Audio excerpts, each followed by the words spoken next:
देखिए, हम समान नागरिक संहिता ये जो कानून लाना चाहते हैं, एक कानून सबके लिए लागू हो, जिसमें यूसीसी यूनिफॉर्म सिविल कोड उसके माध्यम से सबको समान अधिकार मिलेगा। कोई एकाधिक शादियां करता है तो उस पे भी अंकुश लगेगा। फिर बच्चे उसका जो लाभ मिलता है, आरक्षण का लाभ या जो सुविधाएं मिलती है, वो सब समान रूप से मिलेगी। इसलिए हम उसके पक्षधर हैं। और जब इस प्रकार का होगा तो जनसंख्या नियंत्रित भी रहेगी और व्यवस्थित रूप से रहेगी। सर, किसान जो है वो अपनी मांगों को लेकर के दिल्ली फिर से पूरा ही बोल रहे हैं। 17 तारीख को जब प्रधानमंत्री जी आएंगे तो ईआरसीपी 45 परियोजना का शिलान्यास भी होगा, किस हिसाब से? जो ईआरसीपी योजना जो पहले 2015-16 में इसका प्रारूप तैयार हुआ था, लेकिन पिछली कांग्रेस की सरकार ने इसमें कोई काम नहीं किया। और उसके बाद हमारी सरकार जो इस बार बनी तो मध्य प्रदेश के साथ में राजस्थान का समझौता हुआ। इसमें केंद्रीय जल शक्ति मंत्री भी मौजूद रहे और वो समझौता हो गया, तो उसको धरातल पे उतारना है। उसका शिलान्यास भी हमारे देश के प्रधानमंत्री जी की मौजूदगी में और वहाँ पर होगा राजस्थान में दादिया के पास में एक बहुत बड़ा आयोजन, जिसमें राजस्थान से लगभग 2.5-3 लाख लोग उसमें उपस्थित रहेंगे। बहुत बड़ा आयोजन होने वाला है। उसमें भी उससे भी राजस्थान को लाभ मिलेगा।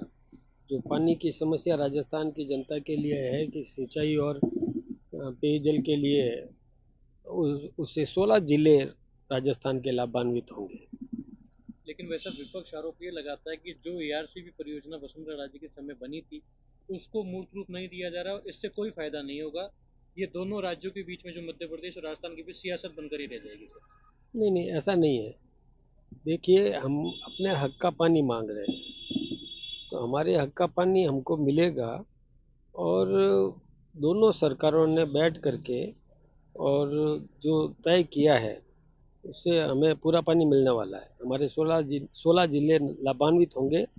उसकी योजना बन गई, प्रारूप तैयार हो गया और निश्चित रूप से लाभ मिलेगा। ये तो विपक्ष तो आरोप लगाएगा, उसमें तो विपक्ष का काम ही यही है। वैसे सकारात्मक काम में आरोप लगाना नहीं चाहिए, इसमें सहयोग करना चाहिए, सहयोगात्मक रुख रखना, जिससे राजस्थान की जनता को लाभ मिलने वाला है, ऐसे काम करवाना चाहिए। इसी प्रकार से हम अब जवाई पुनर्भरण का जो है वो भी काम प्रगति पर है। वो भी पिछली 5 साल पिछली सरकार ने उसमें भी कुछ नहीं किया। उसमें भी हमारी सरकार ने ही किया था। 6,000 करोड़ रुपया पहले स्वीकृत किया था, 3,000 करोड़ रुपया पहले फेज में, और वो राशि मिल चुकी। वहाँ भी काम शुरू हो गया प्रगति पर। राजस्थान की 7 सीटों पर उपचुनाव हुए, 5 पर भारतीय जनता पार्टी ने कमल खिलाया। उसके तुरंत बाद अब प्रधानमंत्री जी राजस्थान आ रहे हैं। क्या लगता है, पंचायती राज संस्थाओं की और निकाय संस्थाओं के जब चुनाव होंगे तो उसका फायदा मिलेगा भारतीय जनता पार्टी को? देखिए, फायदा तो मिलता ही है। कहीं पर भी हम यदि कोई काम करते हैं और अच्छा काम करते हैं, जनता जिससे प्रोत्साहित होती है, तो फायदा तो उसका निश्चित रूप से मिलेगा ही। और वैसे हमारा संगठन भी अब सुदृढ़ हुआ है, मजबूत है। और वैसे भी पंचायतों में भी अधिकांश पंचायतें, अधिकांश पंचायत समिति के प्रधान और अधिकांश जिला प्रमुख ये हमारी पार्टी के हैं। और भी हमारी पार्टी व्यापक प्रचार प्रसार करके और पूरा संगठन को मजबूती मिली है। उसका लाभ तो हमें राजनीतिक दृष्टि से मिलता ही मिलता है।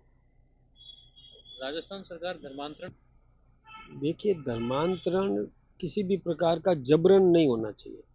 हमारे मौलिक अधिकारों में ये एक है कि व्यक्ति अपने धार्मिक स्वतंत्रता का अधिकार उसको दिया गया है। कोई भी प्रभावित हो जाए, सोच समझ करके किसी भी धर्म को अपनाए, लेकिन कहीं प्रलोभन दे करके या दबाव डालकर या जबरन ऐसा कोई भी या भ्रमित करके धर्मांतरण करवाता है तो ये कानूनन अपराध है। तो ऐसे एक एक्ट हमने भी बनाया है राजस्थान में, निश्चित रूप से। और ये मौलिक अधिकारों की रक्षा भी है। और ये धर्मांतरण जो करवाया जा रहा है हमारे समाज में, हम देखते हैं कि हमारी संख्या आनुपातिक दृष्टि से घटती जा रही है। और जो इसमें प्रलोभन देकर के धर्मांतरण करवा रहे हैं उनकी संख्या बढ़ती जा रही है। तो ये संतुलन बिगड़ेगा इससे। तो यदि इस एक्ट के कारण से संतुलन व्यवस्थित रहेगा। देखिए, किसान की मांगे मानी गई है। किसान के लिए हमने, राजस्थान सरकार और केंद्र सरकार ने भी, भारतीय जनता पार्टी की सरकार ने हमेशा चिंता की है।